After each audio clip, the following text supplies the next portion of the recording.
Hi everyone. I hope this message finds all of you, your families, and your friends safe and well. We just finished classes this week, and I'd like to mark the occasion by taking a moment to thank all of you, our faculty, staff, students, and alumni. This has been an extraordinary semester in every sense of the term. It has in many ways been extraordinarily challenging. While the number of COVID-19 cases in our community hasn't risen as dramatically as we had feared, we now have 24 patients being treated in our health system. Members of our community have been infected, and some of our alumni have died from the disease.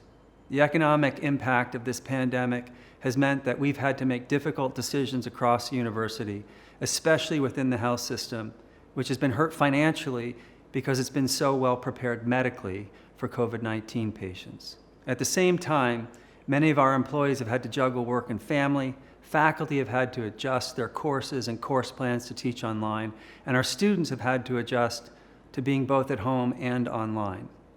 All that said, in extraordinary times, extraordinary institutions do extraordinary things.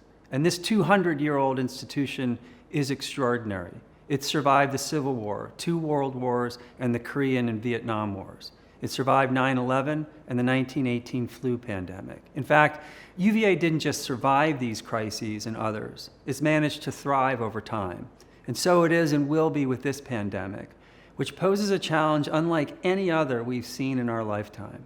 We have risen to meet this challenge, which is to say that you, our students, faculty, staff, and alumni, have risen to meet it. You've faced this challenge with extraordinary dedication, creativity, and compassion. To cite just a few examples from literally hundreds, members of the library staff scanned and delivered more than 64,000 pages of content to students and faculty. Teams from the architecture and engineering schools worked together to create a new way to make face shields for doctors and nurses treating COVID-19 patients. Faculty not only taught their classes in new and challenging ways, but continued to mentor and advise students, including a faculty member from the college who has spent 2 hours a day for the last couple of weeks helping a student fine-tune her thesis over video chat, something I learned from a letter sent to me by a grateful parent.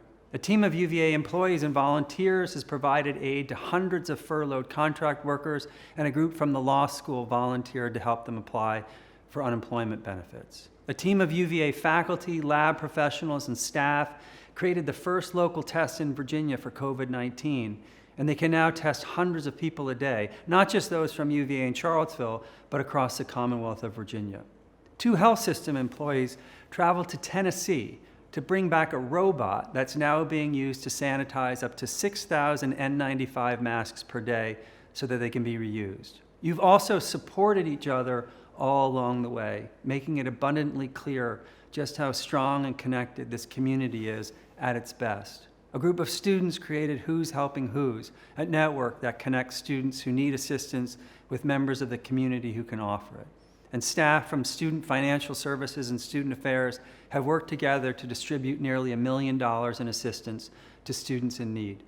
Construction crews working on the new UVA Health Wing lined up at 6:30 a.m. to cheer healthcare workers on their way to work or leaving their shifts. A group of alumni and parents in China came together to donate and ship 20,000 surgical face masks to the health system. Members of the University Guide Service and Black Student Alliance have reached out to admitted students to tell them all about UVA. Finally, talented singers, dancers, musicians, and artists in our community have helped lift our spirits as part of our Digital Arts on the Hill program. For all of this and more, you have my profound thanks, and the thanks of my colleagues Liz McGill, our provost, J.J. Davis, our COO, and Craig Kent, our EVP for Health Affairs. The semester isn't entirely over as papers and exams and grading still await, but thank you, and congratulations on making it this far. It hasn't been easy, it hasn't been perfect, and our work is not complete. But it's nonetheless been inspiring to be a part of this community as it continued its inevitably imperfect pursuit of high ideals, even during a uniquely challenging time. As we look ahead, I know that many, if not all of you, are eager to know what the fall will look like. I am as well.